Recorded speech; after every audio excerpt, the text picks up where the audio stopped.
everyone, I'm Heather. Welcome back to my channel. Today we're diving into self-tanners. The number one question I think this time of year that I'm asked without fail multiple times a day is, what self-tanner do I love? Which one should I buy? The worries are all the same. I don't want to be orange. I don't want to look streaky. I don't want to look like an Oompa Loompa. Everyone has the same concerns. So I figured since it's the summertime, people are vacationing, everyone wants to look like they have a little bit of a glow, a nice little tan going on without damaging your skin, I would do a video on my favorite self-tanners. I consider myself an expert on this. I have been using self-tanners probably 25 years. The early days of the Estee Lauder and Lancome self-tanners, I pretty much was, I think, their maiden voyage in those products. I used them all. Back then, the technology was not nearly as advanced as it is today, and you did get a little bit orange, but I still used it and loved it. I'm really fair-skinned naturally. I do get a pretty tan if I tan, but obviously I don't want to do that. It just destroys my skin. So I've fallen in love with self-tanners. So the first thing you want to do with your self-tanning adventure, as I like to call it, is exfoliate your skin. So I'm not a huge fan of the scrubs and all of those different products out there that say exfoliation. They say sugar scrub, anything that talks about a scrub that would come in a tub or a tube of lotion, something that you would wipe on your skin, is going to really mess with the effect of your self-tan. Those oils, even after you've rinsed off and gotten out of the shower, if that's how you're going to apply them, still stay on your skin. And any kind of hydration on your skin is really going to interfere with your self-tanner working, and you are going to streak. So you never want to use anything like that. My favorite exfoliation product without fail, whether it's before I apply my self-tan or as the week has gone on and I need to start sloughing off the dead cells of the old self-tan, is this little guy right here.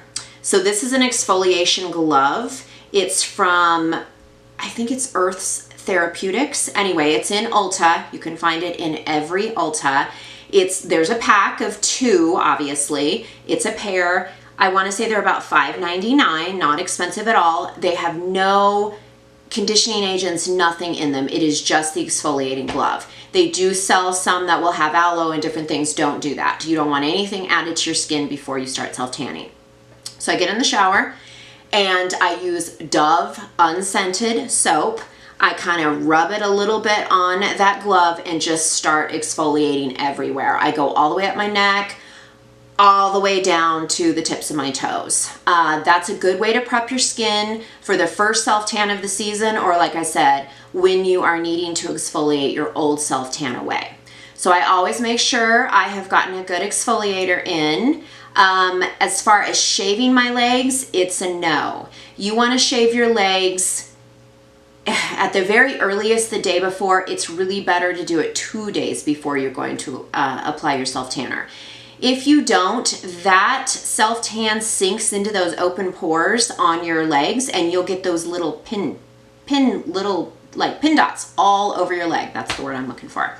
Pin dots. As that tan develops, there'll be little brown pin dots all over your legs. So don't do that. Try to really do them 2 days before. Afterwards, you're good to go. After, the next day after you've done your self-tanner, you can shave your legs, but just really give it 2 days before. That gives you the best, most even looking result. So I have used, I think, every self-tanner on the market, from the cheapest of the cheap, the old Jergens that we all used and loved, all the way through Tan Luxe and Vita Liberata. So I have to be honest, I don't really have a favorite drugstore self-tanner. I have tried them, and even if the look is good, the smell is atrocious and I can't do it. I share a story of years ago. I tried one of the Jergens. I don't even know if it's one that they make anymore, but it literally woke me up out of a sound sleep and I had to shower it off. It smelled that bad. So I am willing to shell out the money for a little bit higher end self-tanners. I think the result is better. The smell is almost non-existent in the higher end self tanners, and they really do last you a long time. One bottle will typically get me mostly through the summertime. So yes, it's expensive, but if you really did the dollar cost average over the summer, it isn't that bad. So save yourself a little grief and spend a little money for the better ones. I think you'll be happy that you did it.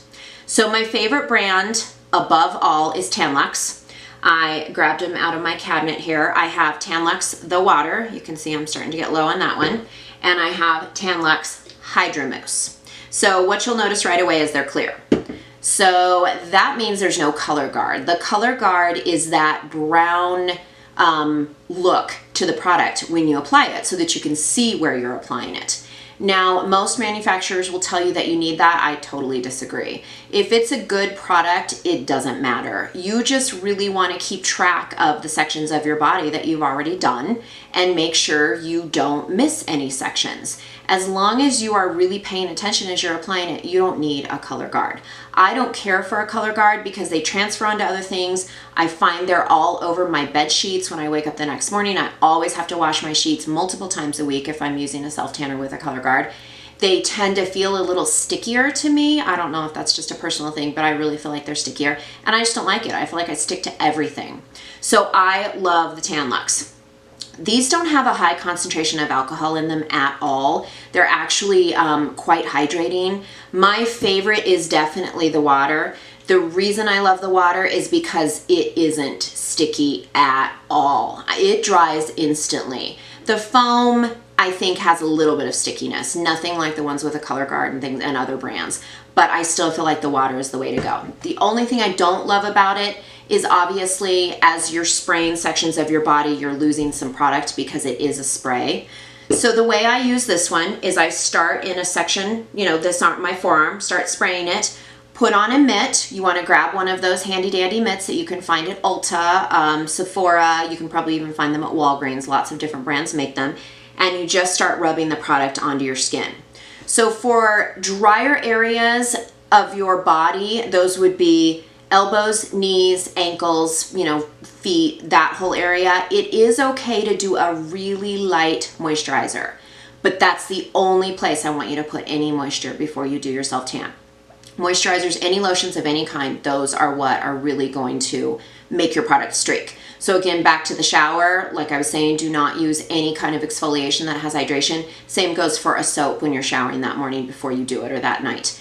Make sure you're using a really mild soap on your body that isn't full of moisture. That will really interfere with the product sinking in and not looking streaky and just doing what it needs to do to give you that amazing tan.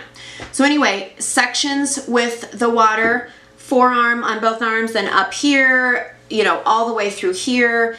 Little side note, if you do have any sun damage on your chest like I do, every self tanner, I have never found one, and like I said, I think I've used them all. Every self tanner will make any discolorations on your neck and chest look even darker.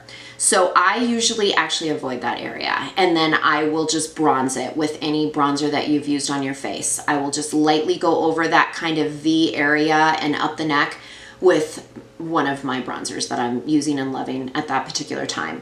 I just feel like it may not look bad the first day you apply it, but as it wears, it really makes those discolorations on my neck and chest look deeper. And that's not a look that any of us want. So I typically avoid that area. If you have fabulous, perfect, wonderful skin that you have never damaged like I have, then go for it. Go all the way up your neck, everything. I don't put self tanner on my face because I will wear just a deeper foundation during the summer months when I am self tanning. But these products are absolutely fine. You could put them on your face, straight on your face. You could mix them with your moisturizer that night. There's all kinds of ways you can apply it, and I've never had them go wrong on me.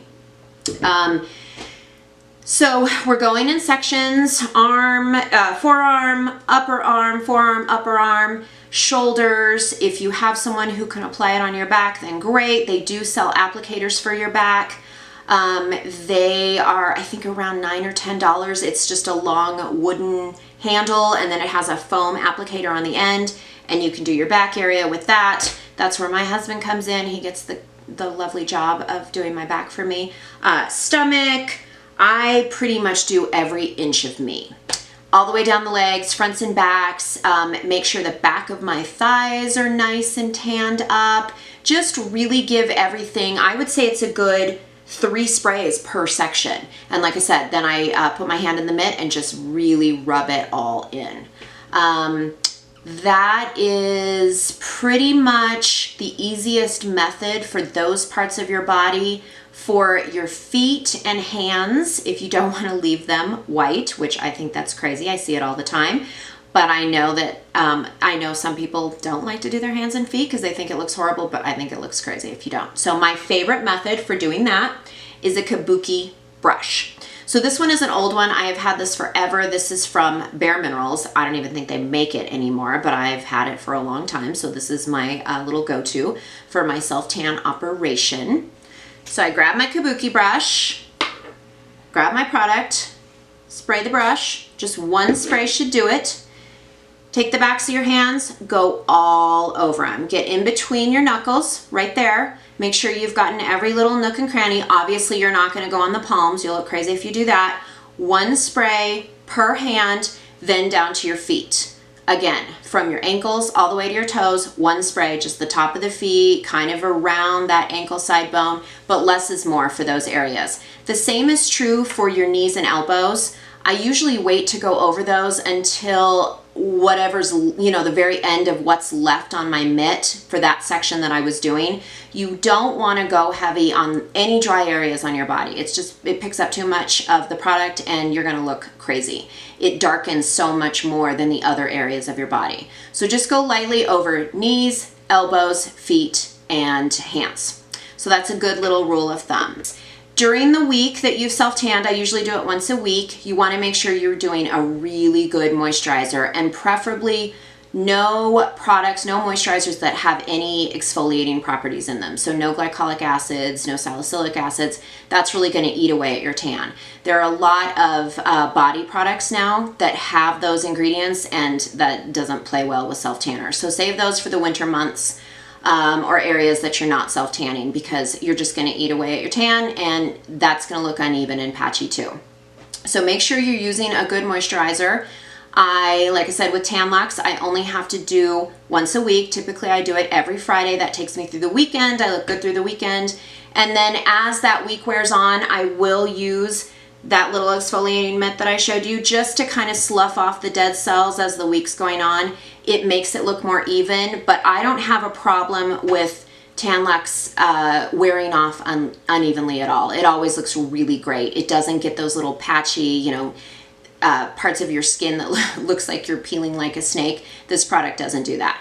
If I had to recommend something a little less expensive, because I'm not gonna lie, Tan Luxe is an expensive brand. There is a brand called NKD SKN. I call it Naked Skin. I have no idea what the proper name actually of it is, but it is found in Ulta.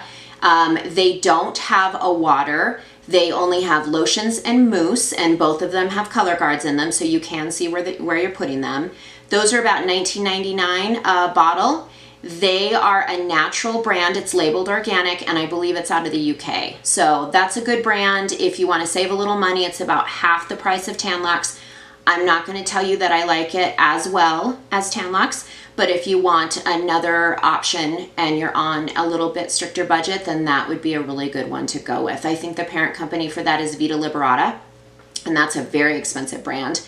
Higher priced, I think, than Tan Luxe, and I think it's the parent company. So I'm guessing the technology is probably pretty similar.